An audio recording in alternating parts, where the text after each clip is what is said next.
The Pearl by John Steinbeck. In the town, they tell the story of the great pearl, how it was found and how it was lost again. They tell of Kino, the fisherman, and his wife, Ioana, and of the baby, Coyotito. And because the story has been told so often, it has taken root in every man's mind. And, as with all retold tales that are in people's hearts, there are only good and bad things, and black and white things, and good and evil things, and no in-between anywhere. If this story is a parable, perhaps everyone takes his own meaning from it, and reads his own life into it. In any case, they say in the town that. Chapter 1. Kino awakened near the dark. The stars still shone, and the day had drawn only a pale wash of light in the lower sky to the east. The roosters had been crowing for some time, and the early pigs were already beginning their ceaseless turning of twigs and bits of wood to see whether anything to eat had been overlooked. Outside the brush house in the tuna clump, a convoy of little birds chittered and fluttered with their wings. Kino's eyes opened, and he looked first at the lightning square, which was the door, and then he looked at the hanging box where Coyotito slept.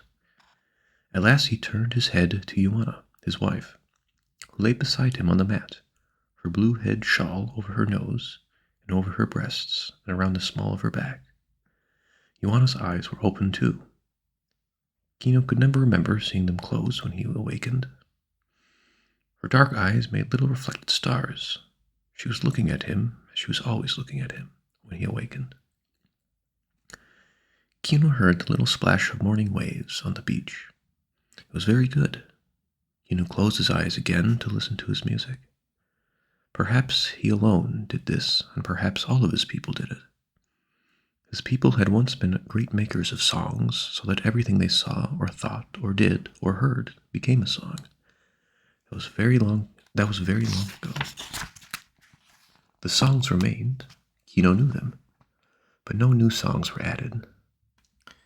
In Kino's head there was a song now, clear and soft, and if he had been able to speak of it, he would have called it the song of the family. His blanket was over his nose to protect him from the dank air. His eyes flickered to a rustle behind him. It was Ioana arising, almost soundlessly. On her hard bare feet she went to the hanging box where Coyotito slept, and she leaned over and said a little reassuring word. Coyotito looked up for a moment and closed his eyes, and slept again. Ioana went to the fire pit and uncovered a coal and fanned it alive while she broke little pieces of bush over it. Now Kino got up and wrapped his blanket about his head and nose and shoulders. He slipped his feet onto his sandals and went outside to watch the dawn. Outside the door he squatted down and gathered the blanket ends around his knees. He saw the specks of golf clouds flame high in the air, and a goat came near and sniffed at him, and stared with its cold yellow eyes. Behind him, Ioana's fire leaped into flame and threw spears of light through the chinks of the bush house wall, through a wavering square of light outside the door. A late moth blustered in to find the fire. The song of the family came now from behind Kino, and the rhythm of the family song was the grinding stone where Ioana worked the corn for the morning cakes. The dawn came quickly now, a wash, a glow, a lightness, and then an explosion of fire as the sun arose out of the gulf. Kino looked down to cover his eyes from the glare. He could hear the pat of the corn cakes in the house and the rich smell of them on the cooking plate. The ants were busy on the ground, big black ones with shiny bodies, and little dusty quick ants. Kino watched the detachment of God while a dusty ant frantically tried to escape the sand trap of an antlion had dug for him. A thin, timid dog came close and, at a soft word from Kino, curled up, arranged its tail neatly over its feet, and laid its chin delicately on the pile. It was a black dog with yellow gold spots where its eyebrows should have been. It was a morning like other mornings, and yet perfect among mornings. Kino heard the creak of the rope when Ioana took Coyotito out of his hanging box and cleaned him and hammocked him in her shawl in a loop that placed him close to her breast. Kino could see these things without looking at them. Ioana sang softly an ancient song that had only 3 notes and yet endless variety of interval. And this was part of the family song too. It was all part. Sometimes rose to an aching chord to cut in the throat, saying, "This is safety, this is warmth, this is the whole." Across the brush fence there were other brush houses, and the smoke came from them too, and the sound of breakfast. But those were other songs. Their pigs were other pigs. Their wives were not Joanna. Kino was young and strong, and his black hair hung over his brown forehead. His eyes were warm and fierce and bright, and his mustache was thin and coarse. He lowered his blanket from his nose now. The dark, poisonous air was gone, and the yellow sunlight fell on the house. Near the brush fence stood two roosters, bowed and fainted at each other with squared wings, and neck feathers ruffled out. It would be a clumsy fight. They were not game chickens. Kino watched them for a moment, and then his eyes went up to a flight of wild doves twinkling inland to the hills. The world was awake now, and Kino arose and went into his brush house.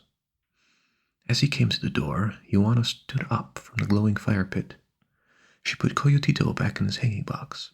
Then she combed her black hair and braided it in two braids and tied the ends with thin green ribbon. Kino squatted by the fire pit, unrolled a hot corn cake, and dipped it in sauce and ate it, and drank a little pleak, and that was breakfast. And that was the only breakfast he had ever known outside of feast days and one incredible fiesta on cookies that had nearly killed him. When Kino had finished, Joanna came back to the fire and ate her breakfast. They had spoken once, but there is not need for speech if there is only habit anyway. Kino sighed with satisfaction. That was conversation. The sun was warming the brush house, breaking through the crevices in long streaks, and one of these streaks fell in the hanging box where Coyotito lay, and on the ropes that held it. There was a tiny movement that drew their eyes to the hanging box. Kino and Joanna froze in positions. Down the rope that hung the baby's box from the roof support, a scorpion moved slowly. His stinging tail was straight out behind him, but he could whip it up in a flash of time. Kino's breath whistled in his nostrils, and he opened his mouth to stop him. And then the startled look was gone from him, and rigidity from his body. In his mind a new song had come, the song of evil, the music of the enemy, of any foe of the family, a savage, secret, dangerous melody. And underneath, the song of the family cried plaintively. The scorpion moved delicately down the rope towards the box. Under her breath, Joanna repeated an ancient magic to guard against such evil, and on top of that she muttered a Hail Mary between clenched teeth. But Kino was in motion. His body glided quietly across the room, noiselessly and smoothly. His hands were in front of him, palms down, and his eyes were on the scorpion. Beneath it, in the hanging box, Coyotito laughed and reached up his hand towards it. It sensed danger when Kino was almost within the reach of it. It stopped, and its tail rose up over its back in little jerks, and the curved thorn on the tail's end glistened. Kino stood perfectly still. He could hear Joanna whispering the old magic again, and he could hear the evil music of the enemy. He could not move until the scorpion moved, and it felt for the source of the death that it was coming to it. Kino's head went forward very slowly, very smoothly.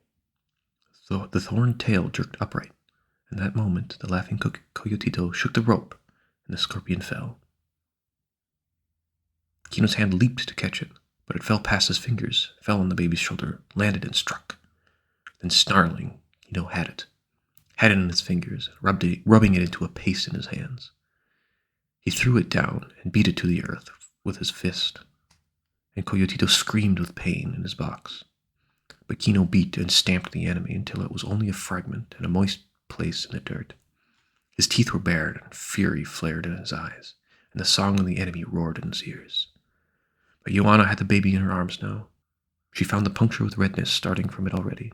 She put her lips down over the puncture and sucked hard, and spat and sucked again while Coyotito screamed. Kino hovered. He was helpless. He was in the way. The screams of the baby brought the neighbors. Out of their bush houses they poured. Kino's brother Juan, Thomas, and his fat wife, Apolinia, and their 4 children crowded in the door and blocked the entrance, while behind them others tried to look in. One small boy crawled among legs to have a look, and those in front passed the word back to those behind. Scorpion. The baby has been stung. Joanna stopped sucking the puncture for a moment. The little hole was slightly enlarged, and its edges whitened from the sucking, but the red swelling extended farther around it. In a hard lymphatic mound. And all of those people knew about the scorpion. An adult might be very ill from the sting, but a baby could easily die from the poison. First, they knew, would come swelling and fever in a tightened throat, and then cramps in the stomach, and then Coyotito might die if enough of the poison had gone in. But the stinging pain of the bite was going away. Coyotito's screams turned to moans. Kino had wondered often at the iron in his patient, fragile wife. She, who was obedient and respectful and cheerful and patient, she could arch her back in child pain with hardly a cry. She could stand fatigue and hunger almost better than Kino himself. In the canoe, she was like a strong man, and now she did a most surprising thing. "The doctor," she said. "Go to get the doctor." The word was passed out among the neighbors, where they stood close packed in the little yard behind the brush fence, and they repeated among themselves, "Ioana wants the doctor." A wonderful thing, a memorable thing, to want the doctor. To get him would be a remarkable thing. The doctor never came to the cluster of brush houses. Why should he, when he had more than he could do to take care of the rich people who lived in the stone and plaster houses of the town? He would not come, the people in the yard said. He would not come, the people in the door said. And the thought got into Kino. The doctor would not come, Kino said to Ioana. She looked up at him, her eyes as cold as the eyes of a lioness. This was Ioana's first baby. This was nearly everything there was in Ioana's world. And Kino saw her determination, and the music of the family sounded in his head with a steely tone. "Then we will go to him," Ioana said. With one hand she arranged her dark blue shawl over her head, and made one end of it a sling to hold the moaning baby, and made of the other end into a shade over his eyes to protect him from the light. The people in the door pushed against those behind to let her through. Kino followed her. They went out of the gate to the rutted path, and the neighbors followed them. The thing had become a neighborhood affair. They made a quick, soft-footed procession to the center of the town. First Ioana and Kino, and behind them Juan Thomas, and Apollina, her big stomach jiggling with a strenuous pace. Then all the neighbors, with the children trotting on the flanks, and the yellow sun threw their black shadows ahead of them so that they walked on their own shadows. They came to the place where the bush houses stopped and the city of stone and plaster began. The city of harsh outer walls and inner cool gardens, where little water played, bougainvillea crested the walls with purple and brick red and white. They heard from the secret garden the singing of caged birds, heard the splash of cooling water on hot flagstones. The procession crossed the blinding plaza and passed in front of the church. It had grown now, and on the outskirts the hurrying newcomers were being softly informed how the baby had been stung by a scorpion, how the father and mother were taking it to the doctor. And the newcomers, particularly the beggars from the front of the church, who were great experts in financial analysis, looked quickly at Ioana's old blue skirt, saw the tears in her shawl, appraised the green ribbon on her braids, read the age of Kino's blanket, and the 1,000 washings of his clothes, and set them down as poverty people, and went along to see what kind of drama might develop. The 4 beggars in the front of the church knew everything in the town. They were students of the expressions of young women as they went into confession, and they saw them as they came out and read the nature of their sin. They knew every little scandal and some very big crimes.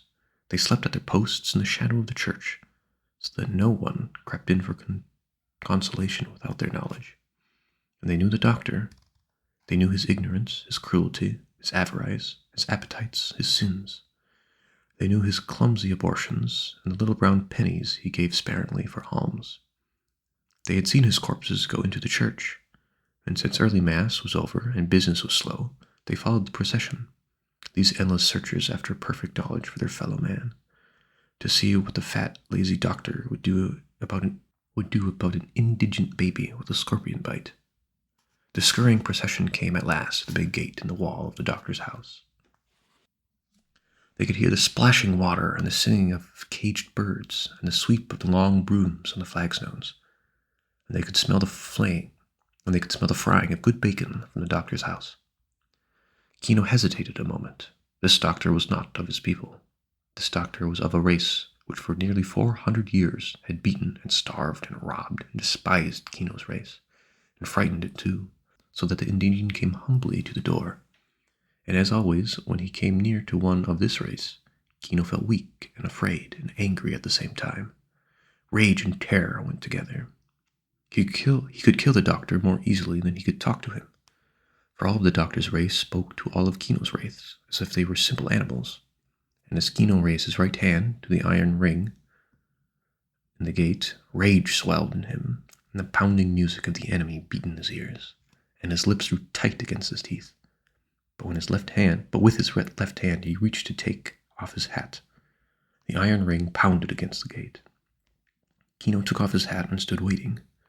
Coyotito moaned a little in Ioana's arms, and she spoke softly to him.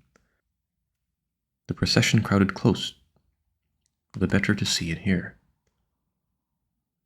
After a moment, the big gate opened a few inches. Kino could see the green coolness of the garden and a little splashing fountain through the opening. The man who looked out at him was one of his own race. Kino spoke to him in the old language. "The little one, the firstborn, has been poisoned by the scorpion," Kino said. "He requires the skill of a healer." The gate closed a little, and the servant refused to speak in the old language. "A little moment," he said. "I go to inform myself." And he closed the gate and slid the bolt home. The glaring sun threw the bunched shadows of the people blackly on the white wall. In his chamber, the doctor sat up in his high bed. He had on his dressing gown of red-watered silk that had come from Paris, a little tight over the chest now, if it was buttoned.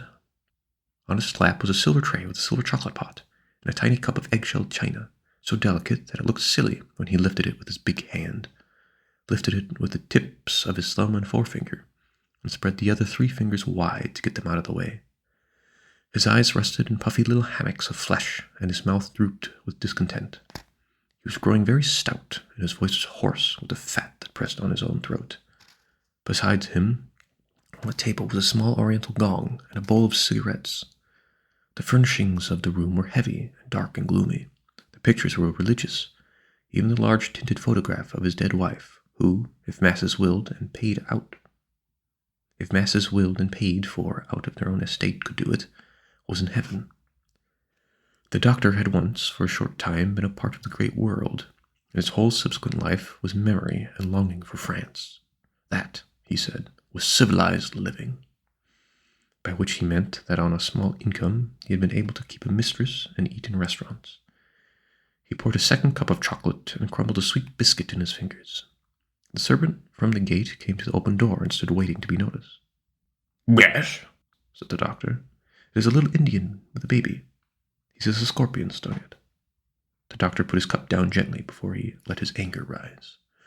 "Have I nothing better to do than cure insect bites for little Indians?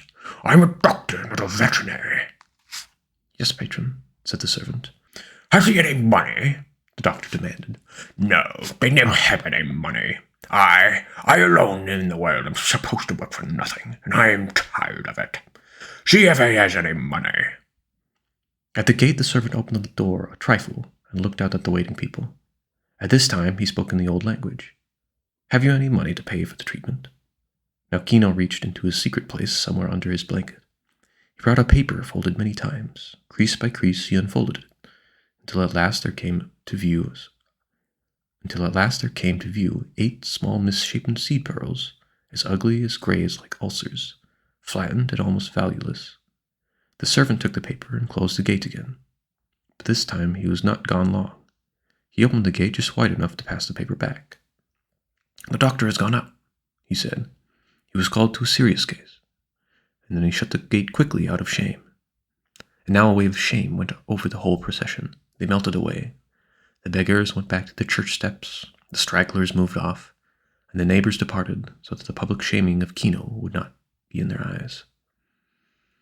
For a long time Kino stood in front of the gate, with Ioana beside him. Slowly he put his supplement hat on his head, Then, without warning, he struck the gate, a crushing blow with his fist. He looked down in wonder at his split knuckles and at the blood that flowed down between his fingers. Chapter 2. The town lay on a broad estuary, its old yellow plaster buildings hugging the beach, and on the beach the white and blue canoes that came from Nayarit were drawn up, canoes preserved for generations by hard, shell-like waterproof plaster whose making was a secret of the fishing people. They were high and graceful canoes, with curving bow and stern, and brace-section midships where a mast could be stepped to carry a small lateen sail. The beach was yellow sand, but at the water's edge a rubble of shell and algae took its place. Fiddler crabs bubbled and spluttered in their holes in the sand, and the shallows little lobsters popped in and out of their tiny homes in the rubble and sand. The sea bottom was rich with crawling and swimming and growing things. The brown algae waved in the gentle currents, and the green eel grass swayed, and little seahorses clung to its stems. Spotted petite, the poison fish, lay on the bottom in the eelgrass beds, and the bright-colored swimming crabs scampered over them. On the beach, the hungry dogs and the hungry pigs of the town searched endlessly for any dead fish or seabird that might have floated in on the rising tide. Although the morning was young, the hazy mirage was up. The uncertain air that magnified some things and blotted out others hung over the whole gulf, so that all sights were unreal, and vision could not be trusted, so that sea and land had the sharp clarities and the vagueness of a dream. Thus it might be that the people of the Gulf trust things of the spirit and things of the imagination. They do not trust their eyes to show them distance, or clear outline, or any optical exactness. Across the estuary, from the town, one section of mangroves stood clear and telescopically defined, while another mangrove clump was a hazy black-green blob. Part of the far shore disappeared into a shimmer that looked like water. There was no certainty in seeing, no proof that what you saw was there or was not there, and the people of the Gulf expected all places were that way. It was not strange to them. A copper haze hung over the water, and the hot morning sun beat on it and made it vibrate blindingly. The brush houses of the fishing people were back from the beach, on the right-hand side of the town, and the canoes were drawn up in front of this area.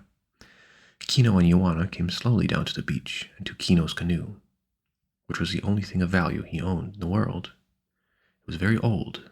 Kino's grandfather had bought it from Nerit, and he had given it to Kino's father, and so had it come to Kimo. It was at once property and source of food, for a man who, with a boat, can guarantee a woman that she will eat something. It is the bulwark against starvation, and every year Kino refinished his canoe with a hard shell-like plaster by the secret method that he had also come to him from his father. Now he came to the canoe and touched the bow tenderly, as he always did. He laid his diving rock and his basket and the 2 ropes in the sand by the canoe, and he folded his blanket and laid it in the bow.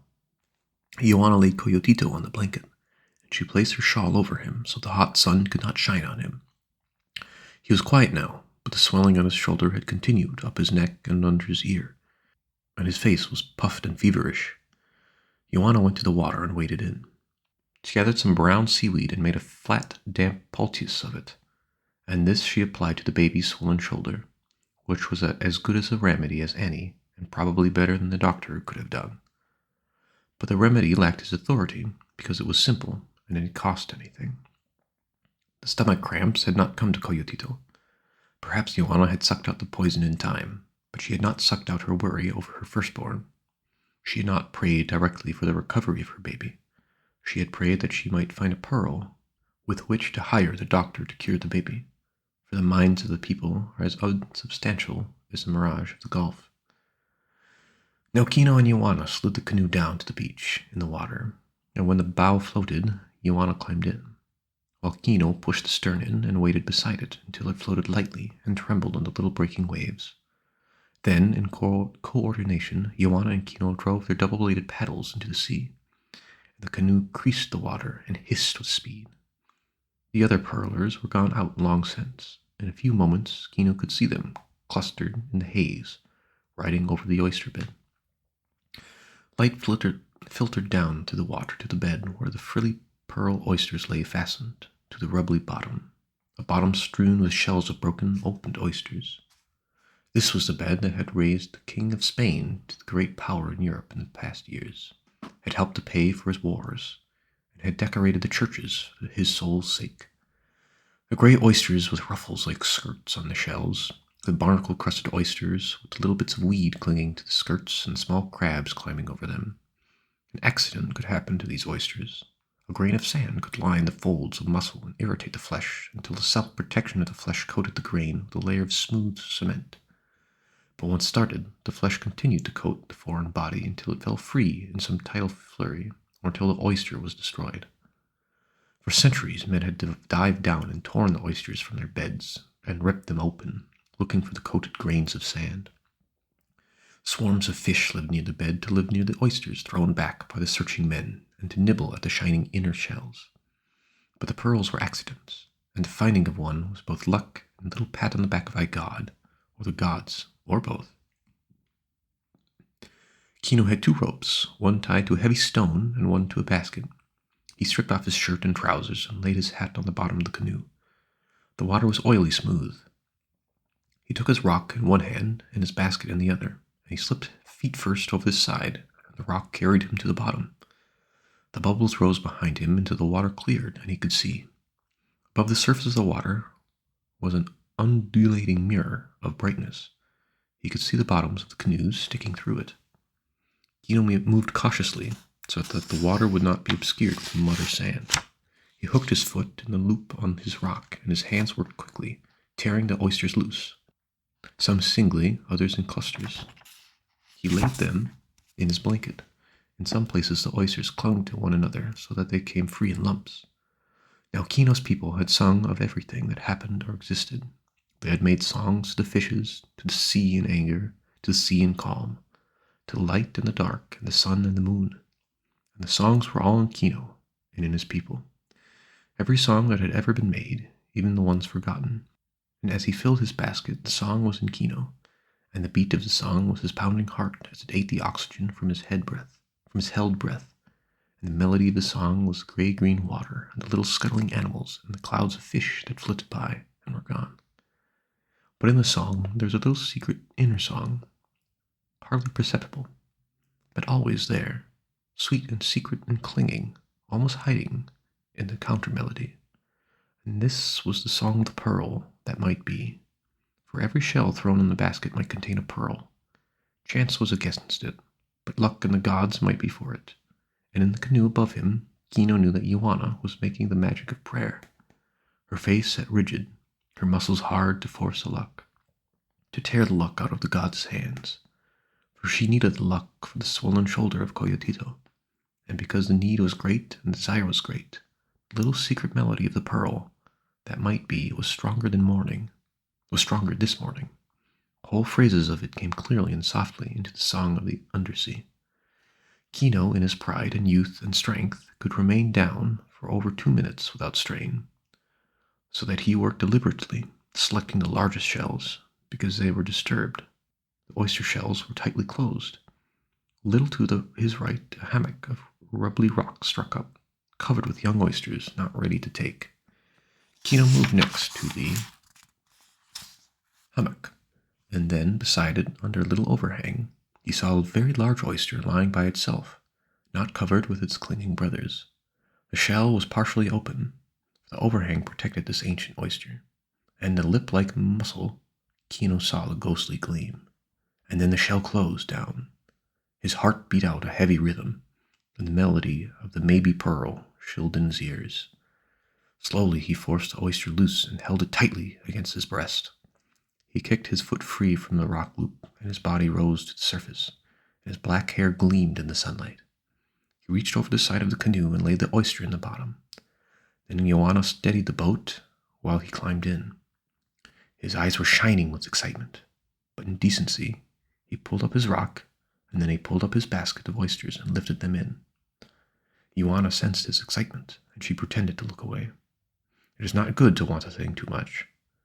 It sometimes drives the luck away.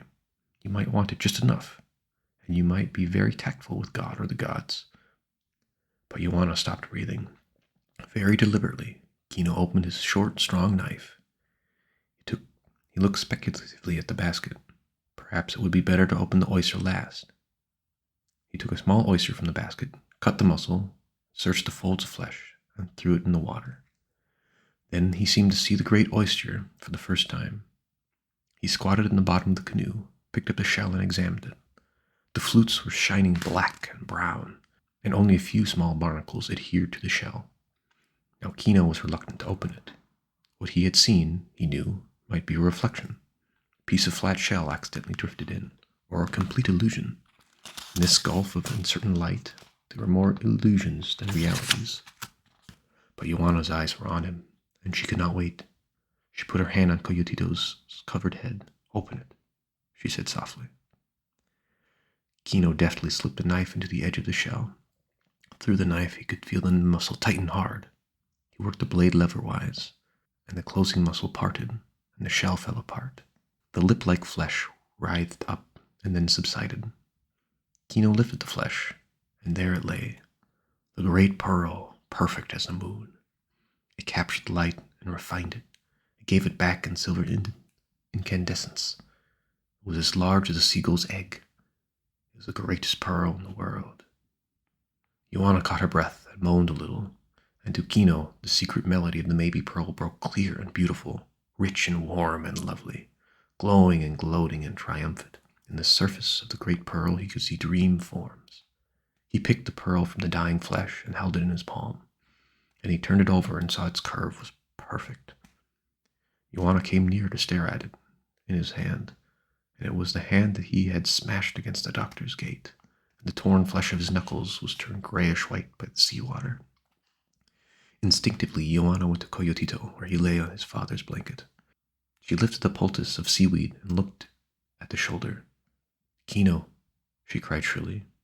He looked past the pearl and saw that the swelling was going out of the baby's shoulder, and the poison was receding from his body. Then Kino's fist closed over the pearl, and his emotion broke over him. He put back his head and howled. His eyes rolled up as he screamed. His body was rigid. The men on the other canoes looked up, startled. They dug their paddles into the sea and raced towards Kino's canoe.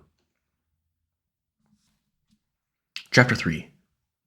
A town is a thing like a colonial animal. A town has a nervous system and a head and shoulders and feet. A town is a thing separate from all other towns, so that there is no two towns alike. And a town has a whole emotion. How news travels through a town is a mystery, not easily to be solved. News seems to move faster than small boys can scramble and dart to tell it, faster than women can call it over fences.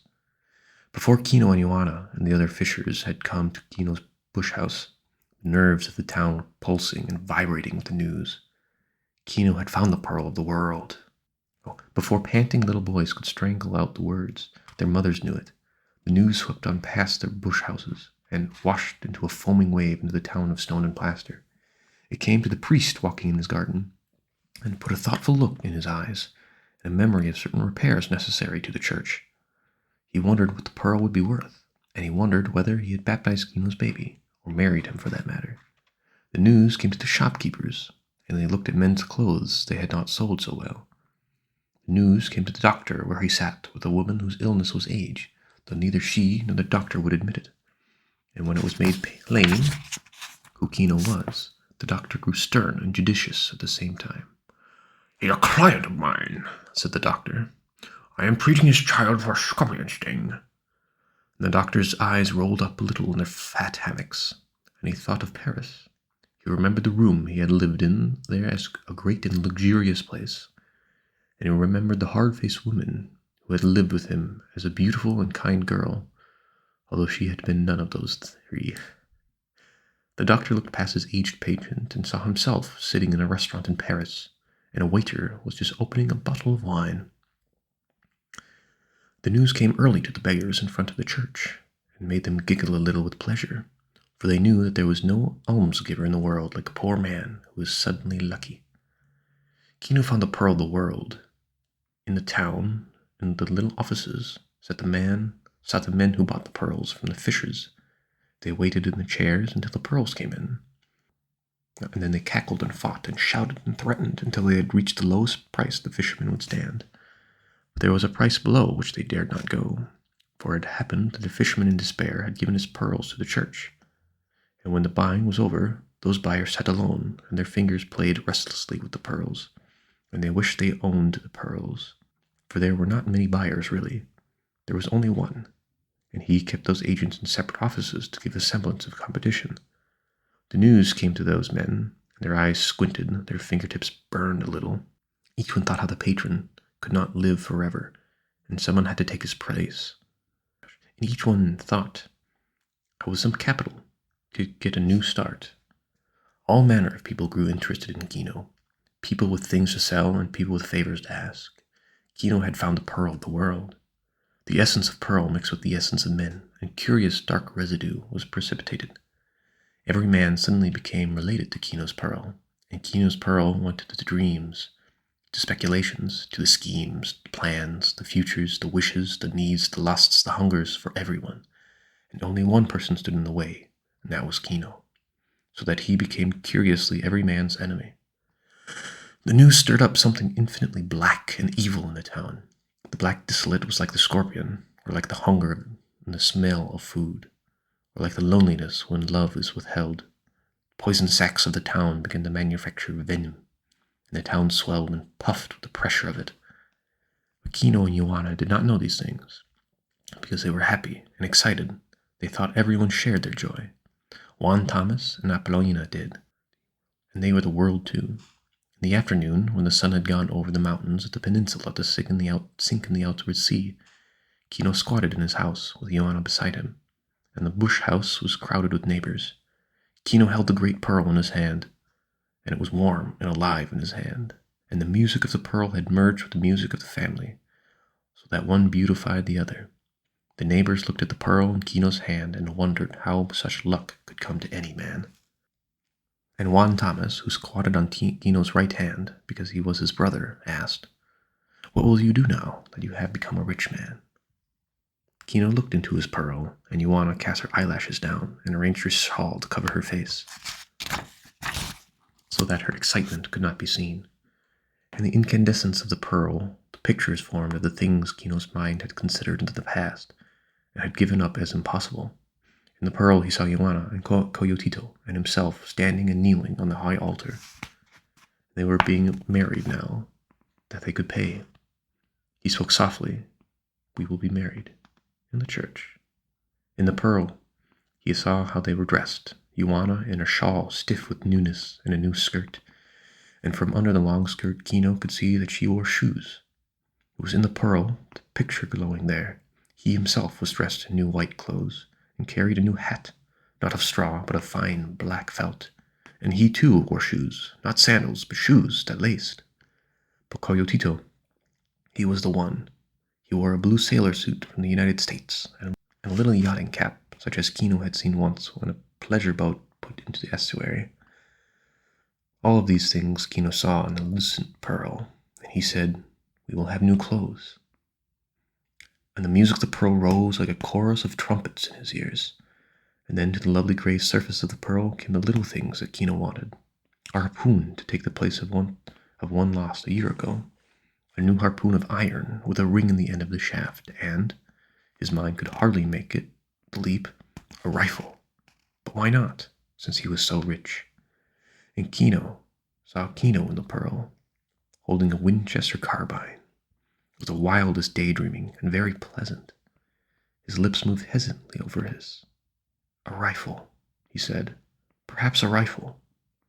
It was the rifle that broke down the barriers. This was an impossibility. And if he could think of having a rifle, whole horizons were burst, and he could rush on. For it is said that humans are never satisfied. You could give them one thing, and they want something more. And this is said in disparagement, whereas it is one of the greatest talents the species has, and one that has made it superior to animals that are satisfied with what they have. The neighbors, close pressed and silent in the house, nodded their heads at his wild imaginings, and a man in the rear mumbled, "A rifle. He will have a rifle." The music of the pearl was shrilling with triumph in Kino. Joanna looked up, and her eyes were wide at Kino's courage and at his imagination. An electric strength had come to him now. Their horizons were kicked out. In the pearl he saw Coyotito sitting at a large desk in school, just as Kino had once seen through an open door. And Coyotito was dressed in a jacket. He had on a white collar, a broad silken tie. Moreover, Coyotito was writing on a big piece of paper. Kino looked at his neighbors fiercely. "My son will go to school," he said, and the neighbors were hushed. Joanna caught her breath sharply. Her eyes were bright as she watched him, and looked quickly down at Coyotito in her arms to see whether this might be possible. But Kino's face shone with prophecy. "My son will read and open the books, and my son will write, and will know writing, and my son will make numbers, and these things will make us free because he will know. He will know, and through him we will know." And in the pearl, Kino saw himself and Joanna squatting by a little fire in his brush hut, while Coyotito read from a great book. "This is what the pearl will do," said Kino. He had never said so many words together in his life. And suddenly, afraid of his talking, his hand closed down over the pearl and cut the light away with it. Kino was afraid, as a man is afraid who says, "I will," without knowing. Now the neighbors knew they had witnessed a great marvel. They knew that time would now date from Kino's pearl, and that they would discuss this moment for many years to come. If these things came to pass, they would recount how Kino looked. They would recount how Kino looked, and what he said, and how his eyes shone. They would say, "He was a man transfigured. Some power was given to him." There it started. "You see what a great man he has become," starting from that moment, and I myself saw it. And if Kino's planning came to nothing, those same neighbors would say, "There it started. A foolish madness came over him, so that he spoke foolish words. God keep us from such things. Yes, God punished Kino because he rebelled against the way things were. You see what he has become of him, and I myself saw the moment when his reason left him."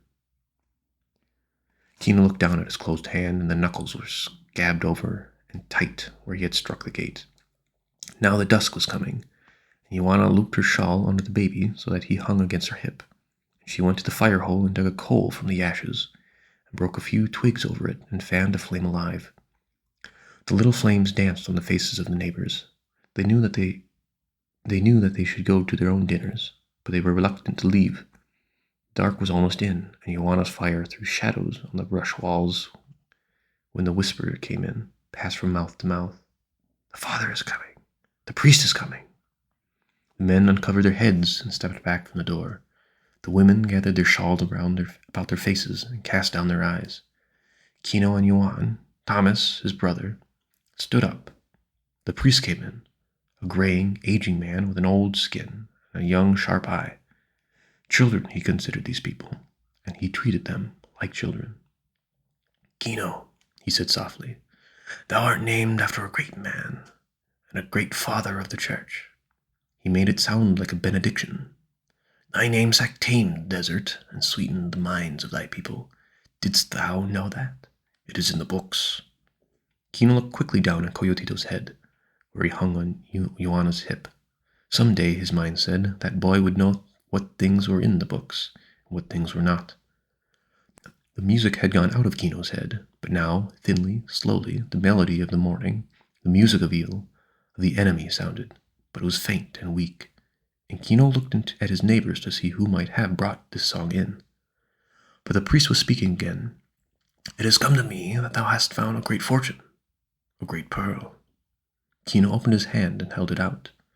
The priest gasped a little at the size and beauty of the pearl, and then he said, "I hope thou wilt remember to give thanks, my son, to him who has given thee his treasure, and pray guidance for the future." Kino nodded dumbly, and it was Joanna who spoke softly. "We will, father, and we will be married now. Kino has said so." She looked at the neighbors for confirmation, and they nodded their heads solemnly. The priest said, "It is pleasant to see that your first thoughts are good thoughts. God bless you, my children." He turned and left quietly, and the people let him through. But Kino's hand had closed tightly on the pearl again, and He was glancing about suspiciously. The evil song was in his ears, shrilling against the music of the pearl. The neighbors slipped away to go to their houses, and Joanna squatted by the fire and set her clay pot of boiled beans over the little flame. Kino stepped to the doorway and looked out. As always, he could smell the smoke from many fires, and he could see the hazy stars and feel the damp of the night air, so that he covered his nose from it. The thin dog came to him and threshed itself in greeting like a wind-blown flag, and Kino looked down at it and didn't see it. He had broken through the horizons into a cold and lonely outside. He felt alone and unprotected, and scraping crickets and shrilling tree frogs and croaking toads seemed to be carrying the melody of evil. Kino shivered a little and drew his blanket more tightly against his nose.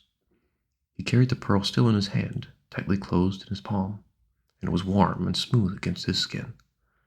Behind him he heard Joanna patting the cakes before she put them down on the clay cooking sheet. Kino felt all the warmth and security of his family beside him, and the song of the family came from behind him, like the purring of a kitten. But now, by saying what his future was going to be like, he had created it. A plan is a real thing, and things projected are experienced. A plan once made and visualized became the reality, along with other realities, never to be destroyed but easily to be attacked. Thus Kino's future was real, but having set it up, other forces were set up to destroy it, and this he knew, so that he had to prepare to meet the attack. And this Kino knew also, that the gods do not love men's plans, and the gods do not love success unless it comes by accident. He knew that the gods take their revenge on a man if he be successful through his own efforts. Consequently, Kino was afraid of plans, but having made one, he could never destroy it. And to meet the attack, Kino was already making a hard skin for himself against the world. His eyes and his mind probed for danger before it appeared. Standing in the door, he saw two men approach. One of them carried a lantern, which lightened the ground and legs of the men. They turned in through the opening of Kino's bush fence and came to his door, and Kino saw one of them was the doctor, the other the servant who had opened the gate in the morning. The split knuckles on Kino's right hand burned when he saw who they were. The doctor said, "I was not in when you came this morning, but now at the first chance I have come to see the baby." Kino stood in the door, filling it. Hatred, rage, and flamed in the back of his eyes, and fear too, for the hundreds of years of subjugation were cut deep in him. "The baby is nearly well now," he said curtly. The doctor smiled, but his eyes were in their little nymph-lined hammocks, did not smile. He said, "Sometimes, my friend, the scorpion sting has a curious effect. There will be an apparent improvement, and then without warning, poof!" He pursed his lips and made a little explosion to show how quick it could be. Then he shifted his small black doctor's bag about so he could see so that the light of the lamp fell upon it, for he knew that Kino's race loved the tools of any craft and trusted them. "Sometimes," the doctor went on in a liquid tone, "sometimes there will be a withered leg, or a blind eye, or a crumpled back. Oh, I know the sting of the scorpion, my friend, and I can cure it." Kino felt the rage and hatred melting towards fear. He did not know, and perhaps this doctor did. He could not take the chance of pitting his cretin ignorance against the man's possible knowledge. He was trapped, as his people were always trapped, and would be until, as he had said, they could be sure that the things in the books were really in the books. He could not take a chance, not with the life or with the straightness of Coyotito. He stood aside and let the doctor and his man enter the bush hut. Joanna stood up from the fire and backed away as he entered. She covered the baby's face with the fringe of her shawl, and when the doctor went to her and held out his hand, she clutched the baby tight and looked at Kino, where he stood with the fire shadows leaping on his face. Kino nodded, and only then did she let the doctor take the baby. "Hold the light," said the doctor. And when the servant held the lantern high, the doctor looked for a moment at the wound on the baby's shoulder. He was thoughtful for a moment, and then he rolled the back of the baby's eyelid and looked at the eyeball. He nodded his head while Coyotito struggled against him. "It is as I thought," he said. "The poison has gone inward, and it will strike soon. Come look." He held the eyelid down. "See, it is blue." And Kino, looking anxiously, saw that indeed it was a little blue. He didn't know whether or not it had always been blue, but the trap was set. He couldn't take the chance. The doctor's eyes watered in their little hammocks. I will give him something to try to turn the poison aside, he said, and he handed the baby to Kino. Then, from his bag, he took a little bottle of white powder and a capsule of gelatin. He filled the capsule with the powder and closed it. And then, around the first capsule, he fitted a second capsule and closed it. Then he worked very deftly. He took the baby and pinched its lower lip till it opened its mouth. His fat fingers placed the capsule far back on the baby's tongue, back to the point where he could spit it out. And then, from the floor, he picked up a little pitcher of plique and gave Coyotito a drink. And it was done. He took again the baby's eyeball, and he pursed his lips and seemed to think. At last he handed the baby back to Joanna, and turned to Kino. I think the poison will attack within the hour, he said. The medicine may save the baby from hurt, but I will come back in an hour. Perhaps I am in time to save him. He took a deep breath and went out of the hut, and his servant followed him with the lantern. Now Joanna had the baby under her shawl, and she had stared at it with anxiety and fear. Kino came to her and lifted the shawl and stared at the baby. He moved his hand to look under the eyelid, and only then saw that the pearl was still in his hand. Then he went to a box by the wall, and from it he brought a piece of a rag. He wrapped the pearl in the rag, and went to the corner of the brush house, and dug a little hole with his fingers in the dirt floor. He put the pearl in the hole and covered it up, and concealed the place. And then he went to the fire where Joanna was squatting, watching the baby's face. The doctor, back in his house, settled into his chair and looked at his watch. His people brought him a little supper of chocolate and sweet cakes and fruit. He stared at that food discontentedly. In the houses of the neighbors, the subject that would lead all conversations for a long time to come was aired for the first time to see how it would go. The neighbors showed one another with their thumbs how big the pearl was, and they made little caressing gestures to show how lovely it was. From now on, they would watch Kino and Joanna very closely to see whether riches turn their heads as riches turn all people's heads. Everyone knew why the doctor had come. He was not good at disassembling, and he was very well understood. Out in the estuary, a tight woven shawl of small fishes glittered and broke water to escape a school of great fishes that drove in to eat them. And in those houses the people could hear the swish of the small ones and the bouncing splash of the great ones as the slaughter went on. The dampness arose out of the gulf, and was deposited on bushes and cacti, on the little trees and salty drops, and the night mice crept out along the ground. Little night hawks hunted them silently. The skinny-cat black puppy with flame spots over his eyes came to Kino's door and looked in. He nearly shook his hindquarters loose when Kino glanced up at him, and he subsided when Kino looked away. The puppy did not enter the house, but he watched with frantic interest while Kino ate his beans from the little pottery dish, and wiped it clean with a corn cake, and ate the cake, and washed the whole down with a drink of plique. Kino was finished, and was rolling his cigarette when Joanna spoke sharply. Kino! He glanced up at her, and got up and went quickly, for he saw fright in her eyes. He stood over her, looking down, but the light was very dim.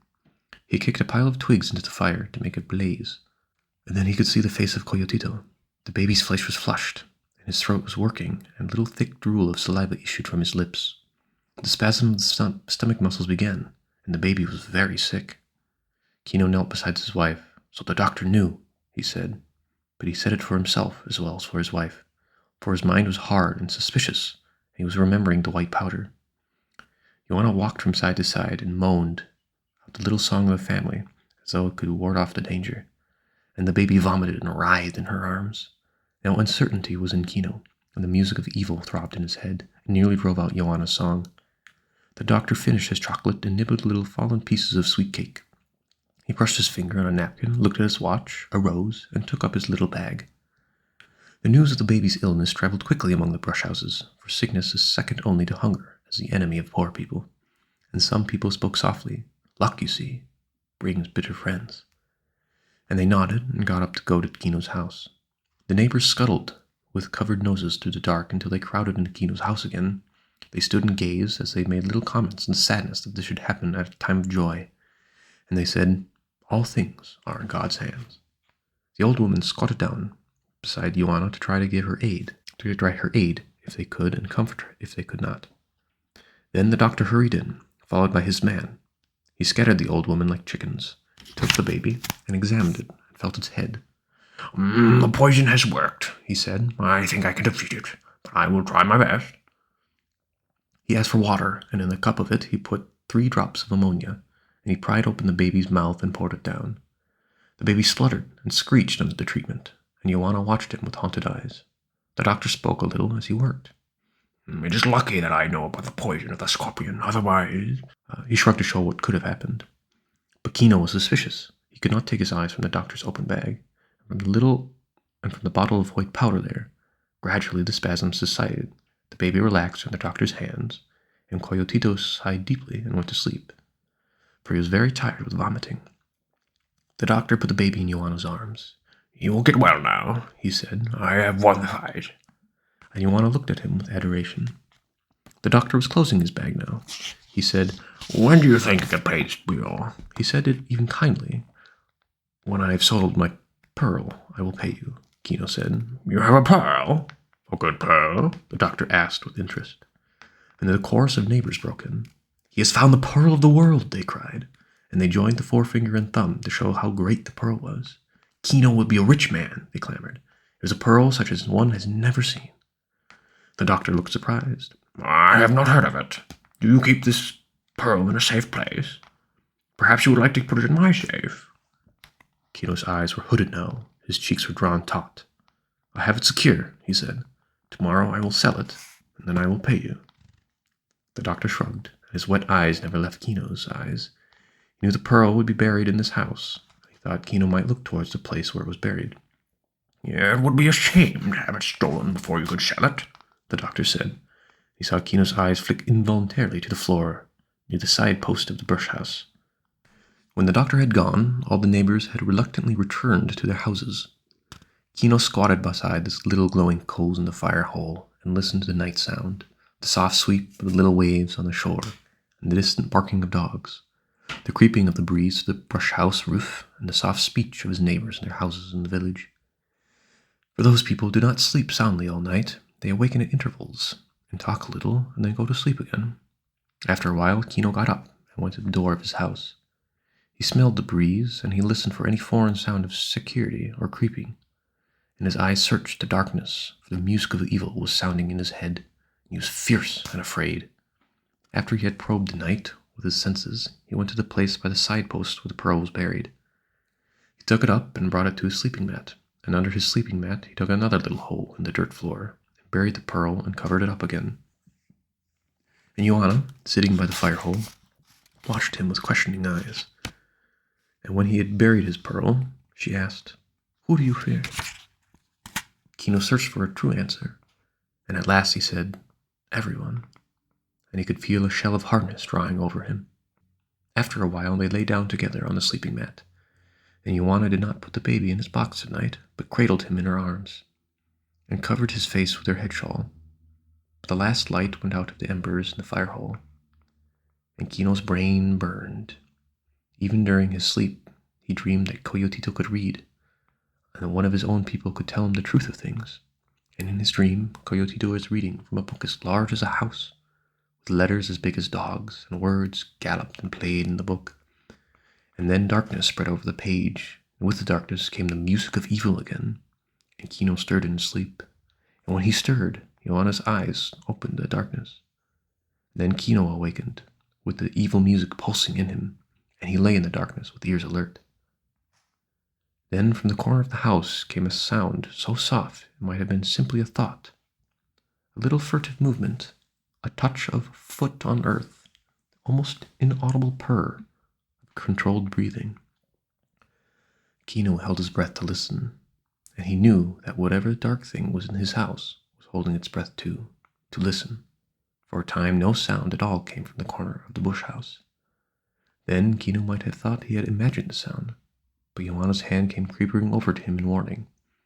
Then the sound came again, the whisper of a foot on dry earth, and the scratch of fingers in the soil. And now a wild fear surged through Kino's breast. On his fear came rage, as it always did. Kino's hand crept into his breast where the knife hung on a string, and he sprang like an angry cat, leaping, striking, and spitting for the dark thing that he knew was in the corner of his house. He felt cloth, struck at it with the knife and missed, struck again and felt the knife go through cloth. And then his head crashed with lightning and exploded with pain. There was a soft scurry in the doorway and running steps for movement, and then silence. Kino could feel warm blood running from his forehead. He could hear Ioannis calling him, Kino! Kino! There was terror in her voice. Then coldness came over him as quickly as the rage had. And he said, I'm all right. The thing has gone now. He groped his way back into the sleeping mat. Already Joanna was working at the fire. She uncovered an ember from the ashes and shredded little pieces of corn husk over it, and blew a little flame into the corn husks so that tiny light danced through the hut. And then, from a secret place, Joanna brought a little piece of consecrated candle and lighted it at the flame, and set it upright on a fireplace stone. She worked quickly, crooning as she moved about. She dipped the end of her shawl in water, swabbed the blood from Kino's bruised forehead. It is nothing, Kino said, but his eyes and voice were hard and cold, and a brooding hate was growing in them. Now the tension which had been growing in Joanna boiled up to the surface, and her lips were thin. This thing is evil, she harshly cried. This pearl is like a sin. It will destroy us. And her voice rose shrilly. Throw it away, Kino. Let us break it between stones. Let us bury it and forget the place. Let us throw it back into the sea. It has brought evil. Kino, my husband. It will destroy us.